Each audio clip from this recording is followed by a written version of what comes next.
What's up, everybody? Welcome back to It's in the Blood. It's Turkey Week. We know we're going to be forced to watch the Cowboys on Thursday because the NFL, that's their way of giving thanks to us. We appreciate them for that. I do love the NFL. But instead of one game on Thursday, we're going to get three, and we're going to have our first ever Black Friday game. I don't really want to talk about last week's picks because I did horrible and you only did a game better. 9-5. That's 8-6 ain't horrible. We can always do better. We've got a wacky slate of games ahead of us.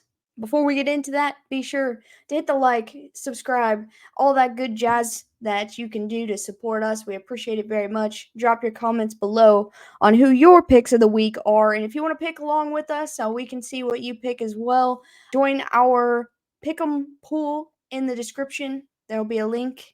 With all that out of the way, let's get into week 12, Turkey Week. Gobble, gobble. Starting off of our first game of our three on Thursday, we've got a battle of the NFC North. We've got the Packers sitting at 4-6, heading to Detroit to take on the red hot Roaring Lions, sitting at 8-2. Dude, I actually like this game more this week than I thought I would. Green Bay, Jordan Love just had his best performance. I think that means that he's starting to settle in a little bit. But I never bet against the Kitties on Thanksgiving Day since I was a little kid. I used to love watching them. I'll take the Lions at home, but I think this is going to be a really good game. You know, we covered the Vikings and Broncos game on Sunday Night Football this past week, and we have a lot of Packers viewers in our channel, and they were just going in about how bad they wanted the Vikings to lose. Get it? I get it. You know, division rival. I wanted the Broncos to lose. I know, but I couldn't understand why. So after that game, I sat and I just kept thinking about it. And I went and looked at the NFC standings, and I know the Packers are sitting at 4-6, but they are also sitting at the 8th seed in the NFC, which means although they're a game and a half, maybe 2 games behind, this is an important game for them. They still somehow have a chance at a playoff run. I like the Packers in the way that they are getting better. Their team is a very young team. We've discussed they've had some stars emerging from the deep, and my only problem with this one is their injury report list is longer than most kids' Christmas list. There's some key players on that injury list, and I've got nothing bad to say about either of these teams right now, but I feel like you got to go with a hot hand here. Any given Sunday, though, Packers, you can get the dub, but I'm gonna take the safe bet and take the Lions on Thanksgiving. Moving on to our next one, we've got a battle of the NFC East. The 4-7 Commanders head to Dallas to take on the 7-3 Cowboys. Trap game. I will say this about this game first and foremost, that Sam Howell got his first start last year in Dallas and got his first career win in his first start. I do remember that. I sit there and I think, and they can't beat the Giants, and that's held true. I hate this game. I hate it. I love Sam Howell and the Comanches, but give me the Cowboys at home on Thanksgiving. You know, this feels exactly the same as the last game we just talked about. Green Bay going into Detroit feels like Washington going into Dallas. You've got the team that is obviously the better team hosting these games, taking on a team that's right there on the outside looking in. They've had a lot of unfortunate luck this year, the Commanders. I don't think they're the worst team. This is an 11-point spread as of the date and time of recording this, which you know how I feel about that. It's the Cowboys on Thanksgiving. They're going to put on a show, but I do like Washington to make it interesting, to say the least. I'm going to also ride with the Cowboys to get their turducken. On to our third and final game of Thanksgiving Thursday. We've got the San Francisco 49ers kind of getting back on a little bit of a hot streak, heading to their division rival, the Seattle Seahawks, who have slumped a little bit, sitting at 6-4. Niners sitting at 7-3. I'm willing to take the loss on this one. I do like San Francisco and Seattle this week. I know that it reeks of ownership in the division. It reeks like one of those games that I think Seattle's probably going to win. This San Francisco team, I just feel like they're still ticking hot. And I feel like they're not going to let anything get in their way. Geno Smith is still banged up. He's probably going to play, but I still take the Niners on the road to beat the Seahawks this week. And another close one. Yeah, I think all these are going to be close games. I feel like they all have the potential of blowouts, but I also feel like all three have potential of down to the wire games. And this is a pretty heavy set of rivals we have here with the Niners and the Seahawks. So that's why I like this game to be interesting. But I think the injury of Geno Smith was his elbow. Quarterbacks need their elbows. If he plays, he's not going to be at 100%. This is still a tough Niners team, despite some of the injuries that they have, gotten the last week. I'm going to take the Niners on the road. It feels like Seattle would be the one team that I really believe in the upset on Thanksgiving. Moving on to our first Black Friday game ever, we have the Dolphins coming off a win against the Raiders after their bye, heading to New York to take on the Jets with a quarterback change that I know they're going to regret. Well, I will just say this. No matter who is starting at quarterback, I will take the Miami Dolphins in this game based on the fact that Miami can put up some points. The Jets have trouble getting it in the end zone. That's been their inevitable nemesis all year, is not putting up touchdowns. Miami gets the win. Yeah, I think if Zach had still been there, I still would be leaning towards Miami in this game. Not only is their offensive line Swiss cheese, but they also will be without Mekhi Becton in this one, and that is a big loss on their offensive line, which means I don't think they have any starters left there. If they can't protect Zach Wilson, they're not going to protect Tim Boyle. They're not going to protect Trevor Siemian. Those guys are also turnover-heavy quarterbacks. Maybe not Trevor, but they're running with Tim.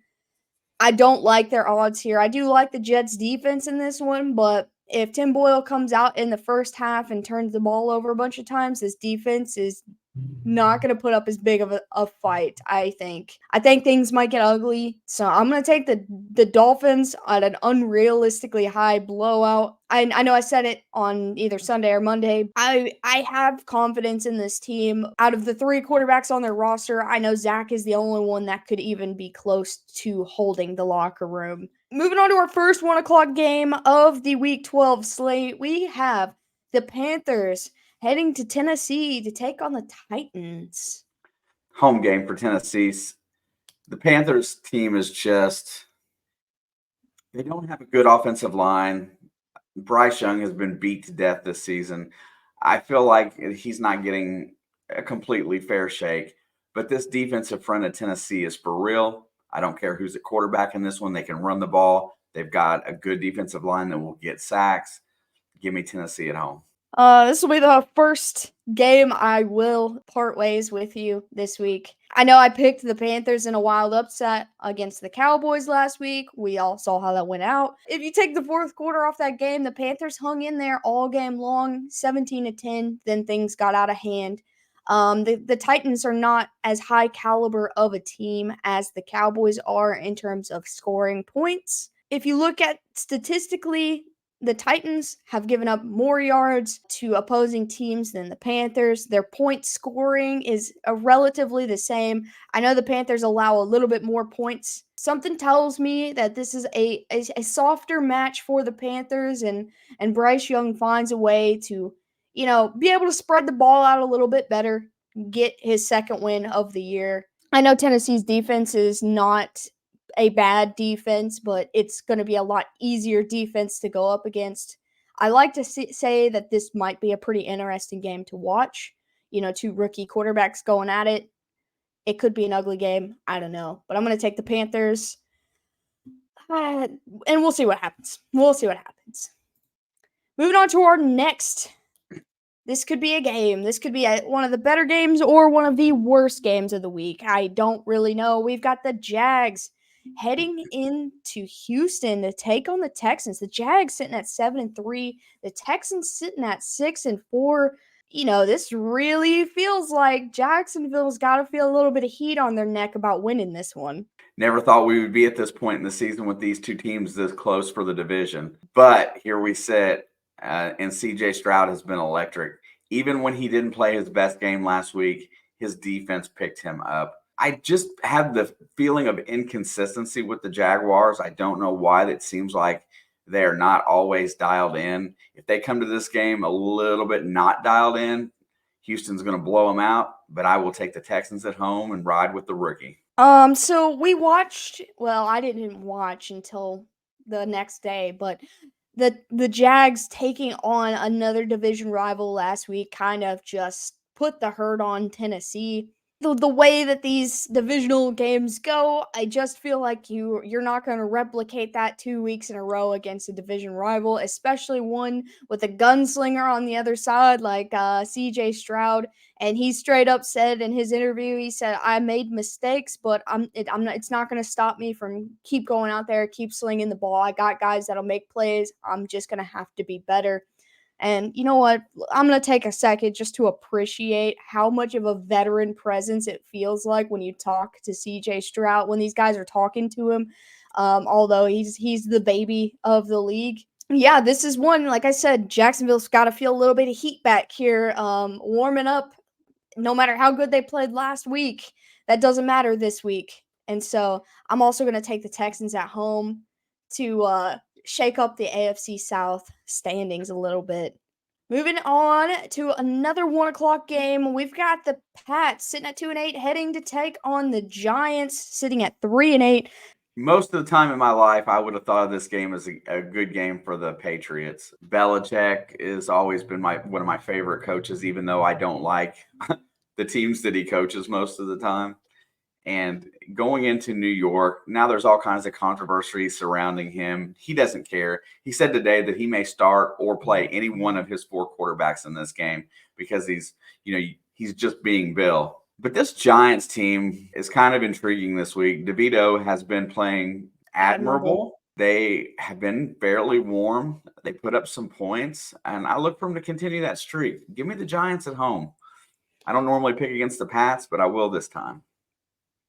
Yeah, there's a lot of interesting things about this game. I feel like it actually has the potential to be a good football game. I know when you look at the this week's slate and you see that and you're like, "Oh, what a waste of a game." Like I know that's what 90% of football fans are going to say looking at it. But once you dive a little bit deeper into this game, it might end up being a little bit better than you think. Both of these teams offensively, statistically have been the same. Defensively, statistically have been about the same. The one key thing that swayed my direction on this one was seeing Ramondre Stevenson on the injury report with a back injury. If it had been somewhere else on his body, I might have just shook that off. But he's a running back, and back injuries are no joke. And that's 75% of Bill Belichick's offense. I really feel like I'm going to get let down with this one because Tommy DeVito had such a good game last week. I feel like this week's going to be a letdown, but I'm also going to take the Giants at home because when you got two teams that you really just don't know, you just go with the home team, right? Moving on to the next one, we have a NFC South matchup. We got the 5-5 Saints heading to Mercedes-Benz. Take on the 4-6 Falcons with Desmond Ridder back at the helm. Yeah, so first of all, divisional game. Second of all, I'm not a big Derek Carr fan. Third of all, putting him back in as the starter tells me that this is his chance season. It might be his only chance season. If they lose and they keep dropping, they'll probably draft a quarterback or look for one in free agency. I think they benched Ridder to put a little bit of a heat on him to prove to him that, you know what, that it's not just a given that you're an NFL starter like some of these guys think. And I'm going to take the Falcons at home, and I think it's going to be a big focus on the run game. The Falcons do play really well at home comparative to on the road. This is a really weird. I feel like this is a very evenly matched game, but what I'm going to go on is the fact that the Saints defense is better. Maybe not by miles, but they are better than the Falcons defense by a step or two. They can score more points in a game. This is going to be an ugly football game, in my opinion. I know Michael Thomas got put on IR, so that's one less pass catcher for Derek Carr, who may not play in this game because has a concussion. I don't really know what's going to happen. I think saying Derek Carr might not play should sway my decision, but I'm going to take the Saints on the road to put themselves above 500 and hold the first place in that division tight for a little bit longer. I'm hoping for chaos. I love chaos. You know that. Moving on to the next. It's Steelers week, baby. We've got I'm just having flashbacks to Ryan Finley on the ground. Just Yeah. We've got the 6-4 Steelers recently freed of Matt Canada, heading to the Natty to take on your 5-5 Kitties with a new QB1, Jake Browning, full of optimism and confidence. Yeah, I might speak a little longer on this one. Jake Browning is a very interesting cat. His first 2 years in college, he was lights out, projected to be a lottery pick, and then the wheels fell off. Don't know what exactly happened in his personal life or whatnot that got him there, but he showed so much talent. Some of the film that I watched was amazing.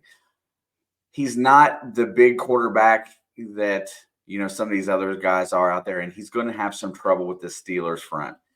However, Mitch Trubisky and Kenny Pickett have not had very good runs with scoring points.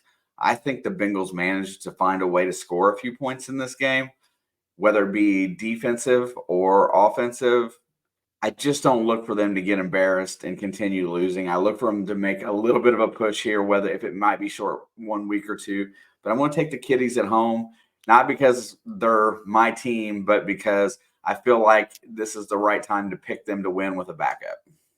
Well, I think you need to take a step back right there and you say because they are my team, not because they're my team, but because they are my team.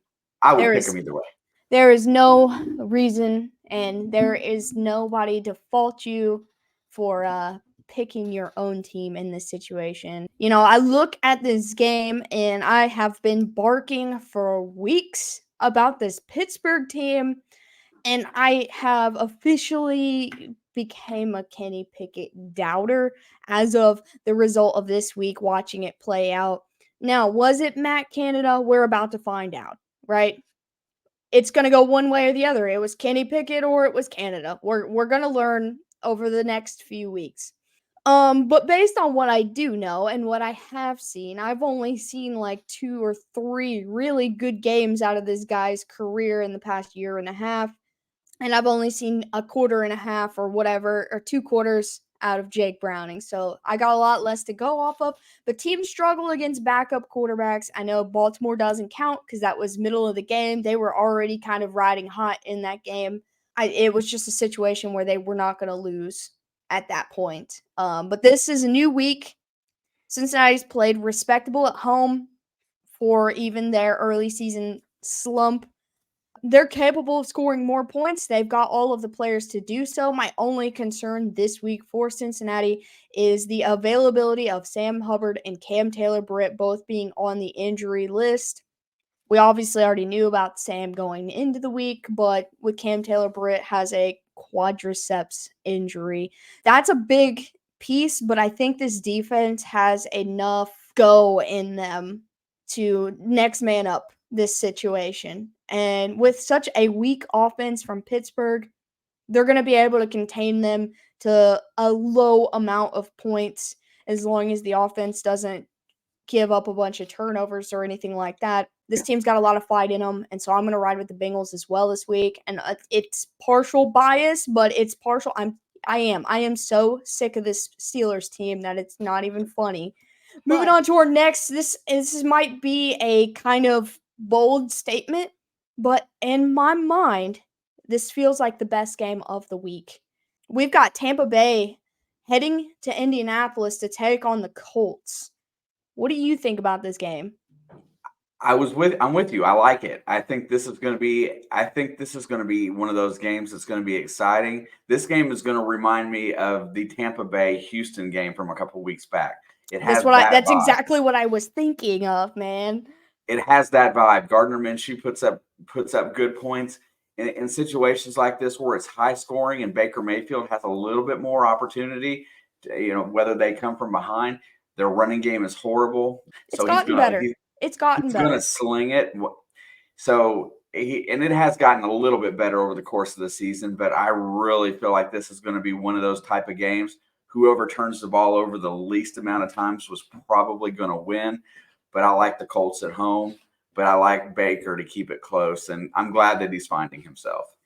Yeah, I'm happy for Baker, man. He's out of the AFC, so I don't have to worry about him. If he's finding a new wind somewhere where he can continue to grow, I respect that. Yeah, I was all in on one team, I was all in on the other. This is the one that I went back and forth with, I think, the most. The only issue I have with the Colts here, other than the fact that the release of Shaq Leonard earlier today just blew me away. It came out of nowhere, in my opinion. But is that the Colts are horrible at home. They're pretty good on the road, but they're kind of not good at home. That's what made this really hard because I'm with you. I'm going to take the Colts, but the one worry I have is the fact that they are playing at home, which is such a weird thing to say, but it's just true. I like Baker and the Bucks to keep this one close. I could easily see this one flipping the other way just due to I've watched most of the Colts home games this season. This ought to be a good one, honestly. Moving on to the next. This one, may not seem that important, but my eyes are going to be on it. It's probably not going to be the most exciting game we've ever watched, but in my opinion, this feels like an important game. We have a somehow 7-3 Cleveland Browns heading to Denver to take on the freshly 500 Denver Broncos. 3 weeks ago, there's no way what I'm about to say I would have said. I cannot believe that Cleveland is 7-3. Honestly, I don't. You Dude, cannot get it through my head how they made it this far, how they've gotten wins against against Baltimore, and how they've played. I'm completely in awe. They're going to go into Denver and take on a very, very heating up type Denver Bronco team that is playing pretty decent on all aspects, except for they can't punch the ball in the end zone. Well, neither can Cleveland. I think this is going to look a lot like the game the other night against Minnesota. Minnesota has a much better offense than Cleveland, and Denver found a way to win that game, albeit last second heroics by Russ. Give me the Broncos at home, and I'm hard pressed to figure out why I'm saying it. You know what? I'm taking the exact same stance as you, but in the opposite direction. The fact that the Browns really truly have found a way to just continue winning. It doesn't matter who they throw back there. They've only had one really horrible game, and it was DTR's first game. And he was a rookie that wasn't like a projected high rookie. He was a middle of the road guy He that was they a picked up in project the draft. quarterback. Yeah, who did not intend on playing a second this year, and they threw him in, and he got walloped. We got to see him last week. He looked better. Not great, but better. And there's just something about both of these teams, really. They found life somewhere within, and they are riding that high. They are not backing down. And I have, as much as I hate the Broncos, I have to respect it. The one reason I'm going to sway the opposite direction as you is this Browns defense is just no joke. I mean, you saw it the hard way in week 1 against your team, and I've seen this Browns defense just absolutely bully every opponent they've met. I'm going to take the Browns. but I like the Broncos to hang in there because, it is their home turf and they've been playing better. And no, it's not me disrespecting them because I hate them, because I've given them props week after week, even when I didn't want to. So, moving on to the next, we've got an NFC West battle against the Rams heading to Arizona to take on the Cardinals. And I feel like we're going to split down the middle on this one as well. So I love Matthew Stafford. I really love him a lot. I love his receiving core. I love a lot of things about the Rams, but they are super inconsistent on the road. I think Kyler Murray's getting a little footing. He's got James Conner in the backfield. Hollywood Brown's still out there. He's got weapons. You know what? I feel like this is the Cardinals' week to get their first W since Kyler Murray has returned. And I'm going to take the Cards at home. I really thought you were going the other way with that, so retract my earlier statement, but I'm with you 100%. 3 out of the 4 top receivers for the Rams are on the injury report this week. Not saying they can't win with anybody else because we've seen them do it in the past with Cooper Kupp out. Puka, as great of a rookie year as he's having, he's dealt with some injuries as well. That's a big loss seeing your top 3 banged up. One of them's a hip, one of them's a shoulder, and one of them's an ankle. So there is a potential for any of them to play, but I don't know how serious they are. The Cardinals are at home. They're going to have the home crowd, the home energy. The 2 games they won this year were at home. I like them to get a dub here and kind of try to, they're not making the playoffs this year, but these type of teams that you already know aren't making the playoffs are good at playing spoiler to other teams. And what better team to start with is a division rival. I'm with you. I'm going to take the Cardinals as well. It ought to be a game. That's all I'm going to say. A game. I don't even know. Moving on to the next, which is probably projected as the game of the week. I'm not sure that I feel the same way about it. We've got the Bills heading into Philly to take on the Eagles. They're sitting at 9-1, number 1 in the league right now. I listened to Tony Blomo kind of go on about how good Buffalo was as they dismantled this Jets team last week. He talked so good about Josh Allen's decision making. Josh Allen, Buffalo is back on track. They're headed for the playoffs. Buffalo. They're going to come into Philadelphia, and it does feel like a good place for a trap game. For Philly to lose this game, but I don't think so. I think Philly's defense is opportunistic. They're going to force Josh Allen into some mistakes. He's going to turn the ball over. We're not going to see a resurgent Josh Allen. We're going to see a Josh Allen that throws a pick and gets hit a few times. I like Philadelphia at home. Man, I'm with you. And, looking at this matchup, it's like a game you probably do want to watch. Oh, yeah. So I get it. I would like to watch this game. And I don't really know how I feel. Philly's coming off a win, beating our team. I don't even think they beat us. I think we beat ourselves. But nonetheless, they played a great game alongside of us. And then, like you said, Buffalo just beat up on the Jets, who are just in a terrible spot right now, and they're spiraling. I don't know how I feel about this game. Philly's got the best record, and there's nothing more that I'd like to see than Nick Sirianni crying at the podium at the end of the day.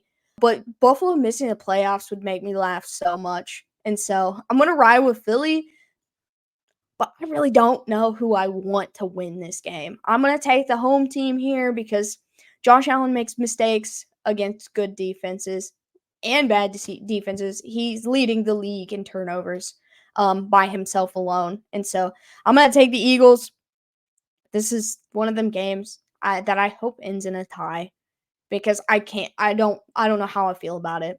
Moving on to the next, like we talked about it, we've got my Chiefs who just lost to the Eagles sitting at 7-3, heading to Vegas who just lost to Miami in a very close matchup that both of these teams could have won, but a turnover really dictated a lot of that. I've got a lot of feelings. It's really hard being this game I watched was yesterday, and there's still a lot of animosity sitting on my gut. So I'm going to do my best to just be respectful about it. I'm going to take the Chiefs because I'm going to. Listen, I'm never going to pick against the Chiefs, especially within the division. What I will say is this is a different Raiders team We haven't seen them this year. This is the only divisional opponent we have not met yet, and we're going to play them twice over the next couple weeks. I'd be lying if I said I was nervous, but this is going to be the craziest statement I could make. I feel more comfortable about this game because we are going on the road to their home. I like to see this being a very, like, a 3-point ball game when it comes down to it, because they're playing respectful and our receivers still haven't figured out how to catch a football. I hope Travis Kelce has a good week because I know he can catch when his mind is right. And that's give me the Chiefs, but I like to think that the Raiders are probably going to make this one interesting. I'm not going to pick right yet, but I really do like the Raiders matching up against this year's versions of the Chiefs. With the coaching change is what changed their season around. The other thing that, regardless of who was coaching this team this year, they're 4-1 at home. They have found a way to create an advantage at home. Their only loss at home was to Pittsburgh. I can't figure that. I'm sick of them, so I understand. Aiden O'Connell's been out there. He's played fairly well as a rookie. Jimmy G's been benched, and he might not see the light of day.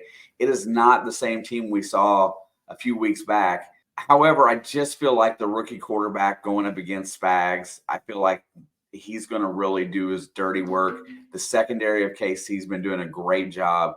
Best corners in the league. league. They're not going to lose 2 games in a row this season, I don't believe. I'll take the Chiefs on the road, but I think this might be the game of the week to watch. I mean, yeah, as a football fan, but as a Chiefs fan, I don't feel that way. As a football fan, this is a great matchup. I couldn't agree more. Moving on to the next game, I'm really wound up about this one, honestly. We've got Sunday Night Football. The Ravens, like we said, just beat the Bengals and killed Joe Burrow, so thanks for that. That's not cool. Heading to LA to take on Justin Herbert and the Chargers. I'm going to go ahead and knock this one out, and you can finish with your thoughts on here. This sounds like a trap game. They're going into LA. They're on the road. They're playing primetime football where teams either be great or completely fold. I feel like there's no in between. A lot of sports bettors are going to be putting money on the Chargers, but you know where I'm putting my money on, as this is Brandon Staley's Charger head coaching spot retirement party. Baltimore's going to come in here. They're going to embarrass the Chargers, and then they're going to ship him down the road anywhere else. So, give me the Baltimore. This point spread's only 3.5. I think that's disrespectful to the Ravens. So, give me Baltimore by 7 at least. See ya, Brandon. Wow, you said it right. It does have that kind of that vibe that it could be a trap game. But this Charger defense that should be a top 10 defense in the league is just not.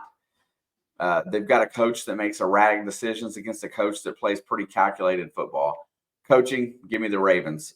Defense, give me the Ravens. Joey Bosa. He's not playing. Is not going to be playing. And when you take away probably your best defensive player, you can focus on Khalil Mack. Go through all that. The run game of Baltimore is going to be where it's at. I look for Lamar to have a MVP type game because right now he is my pick for MVP this year. I know CJ Stroud's gaining a lot of merit. He can have Rookie of the Year.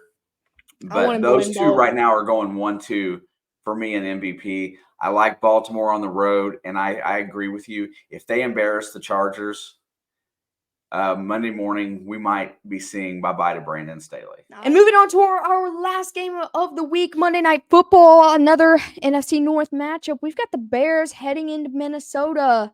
I am going to go ahead and say I'm going to ride with Minnesota, but this was one of the 2 or 3 games I truly teetered on because I think Chicago could play upset in primetime. They've played their better football on primetime, except for that Panthers game. But other than that, all of their primetime games, they've looked really good. And maybe that's what they need in the lights to upset Josh Dobbs. But I am going to take the Vikings to kind of capitalize on what they were doing last week. Take that and then just finishing. Plus them being at home creates a different scenery.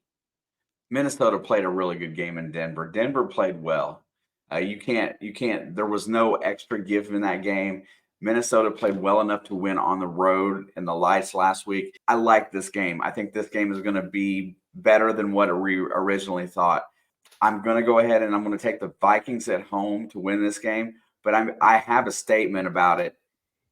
I think this is Justin Fields' true audition game, because if he can play well in this game, he might get to stay with this team next year. If he does not play well, you can look for the Bears to take a quarterback in the draft. So I think he's on the hot seat. I think he was playing since he's come back. He's looked really good, but this might be his audition game, whether or not he stays a Chicago Bear or not. And I think he's going to ball out, although Minnesota does get the dub. I'm with you. I'm really with you. I think this is going to be a down to the wire game. I like a lot of these matchups this week. We got a lot of divisional matchups, so a lot of room for some screwy football. And that's what I love about the NFL, is that we never know what's going to happen. Honestly. But now that we got that all through, like I said, leave us a comment down below. Let us know what you think about our picks or what picks you made. Well, whatever you want to let us know. We'll read them and reply to anybody who says whatever. Hopefully we do well. Happy Turkey Week, everybody. We appreciate you. Make sure you like and subscribe. We appreciate all of the support from the Blood Fam. We will be in here Thursday night streaming the 49ers at Seahawks game. That one should be fun, so we can't wait to see you there. You got anything? This is the hardest week of picks yet. I honestly, I keep saying it every week, but this week was just hard. I wanted to pick some of these upsets so bad, but This was an actually easier week for me. I made my picks and decided to think about them later. I decided that I was going to make them first thought and then not go back and think about it until we got in here and discussed it. I had my picks written down there. I can't change them. We're leaving them as it is. And then I think that was made it a lot less stressful for me this week. But anyways, like I said, thank you again so much for watching. If you made it to the end of the video, you're a real one and we appreciate you. We will see you guys on Thursday. Hit that like, subscribe, and see you on the next one.